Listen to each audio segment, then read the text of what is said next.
Hello and welcome. You join us here today in northern Iceland. We're stopping at some really beautiful little cottages. This is some of the most remote places we've ever been to. This cottage is only 14 foot by 8 foot, but it's really sweet inside. We've got a hot tub as well. It's really spectacular. We're one of 6 cottages that are here. The rest are just further down and we are the top one. Today we're heading to the most northern hot spring in the whole of Iceland. I read about this place years ago in a book, and I will link the book and tag it here. I read about it 7 years ago while I was in sixth form, and ever since I've always wanted to go, always wanted to visit it, and today is that day. 7 years later, we're heading there. We've got an hour and a half drive. There's many things to see along the way. Join us for the amazing journey that awaits.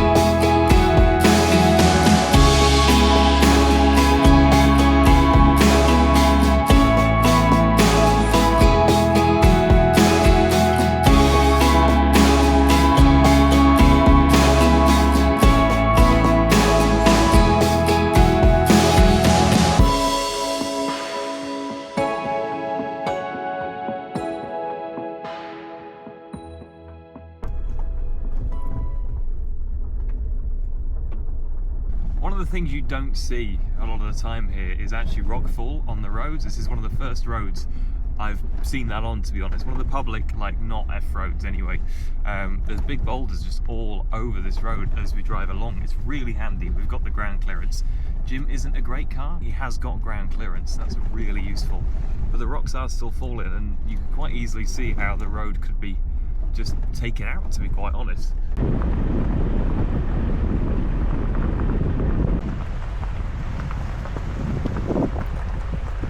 We've made it to Djúpivík.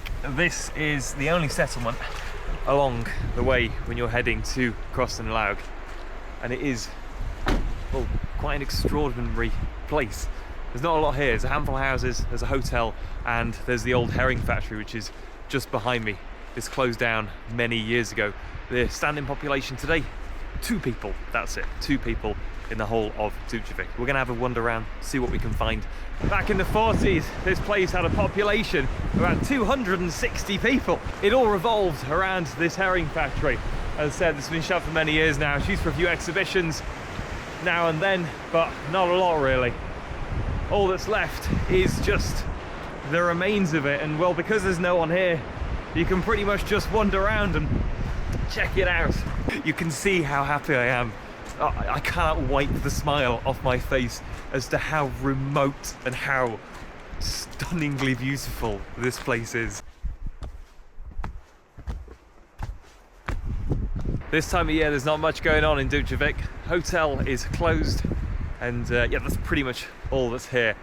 However, we were joking on the way down that there'd probably be a petrol station, because there seems to be a petrol station everywhere we go, and lo and behold, there is a high-tech petrol station just here, ready to fill your car up with petrol and diesel too. Time for coffee and biscuit break in Djúpivík. You have to bring your own when you come here, because this time of year everything's shut. So we've brought our own, we've put it in our own takeaway cups to make ourselves feel fancy, and we've got dark chocolate digestive biscuits, which are, well, it doesn't get much better, does it? Let's put it that way.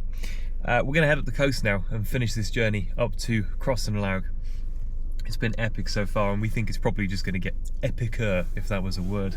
We continued our journey up from Djúpivík. We carried on up the coastline, and the roads got worse and worse, just littered and peppered with potholes along the way. The scenery got more extraordinary, and so did the wildlife as well, even spotting these grey seals on the fjord side. Truly an amazing journey. It's felt like a pilgrimage. Oh, getting out here.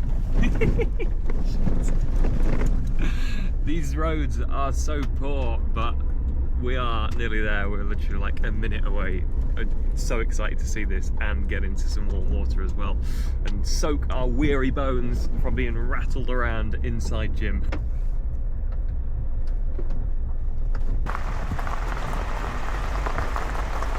it's kind of hard to see how it gets much more exclusive than this. Oh, it's windy. We're obviously the only ones here, which is nice. We did wonder. And it's just sat on this point out on a peninsula. And it's all ours. Beyond excited. Let's get down, let's check it out, let's see what it's all about. Just down there. There's 3 different pools here. You've got the main swimming pool in the middle and then 2 hot pots either side as well. So allegedly, warm showers and changing rooms. You know, Iceland's amazed me many times before. I think this is going to amaze as well.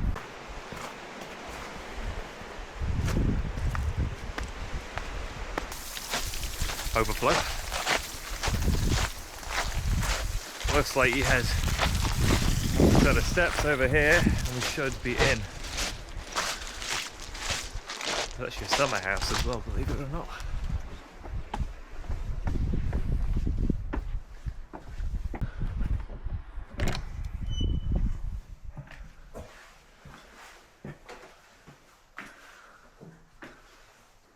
Even here there's card payment for this. I think it's pretty self-serve today.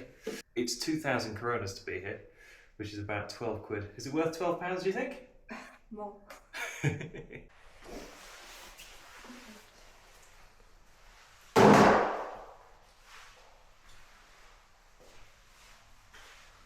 I can't wait anymore. Let's get ourselves changed and let's jump in that pool. Before you go in the hot pools, you've got to give yourself a nice wash. There's even shower gel and shampoo in the middle of nowhere. This is it, let's go. Oh, it's chilly out here.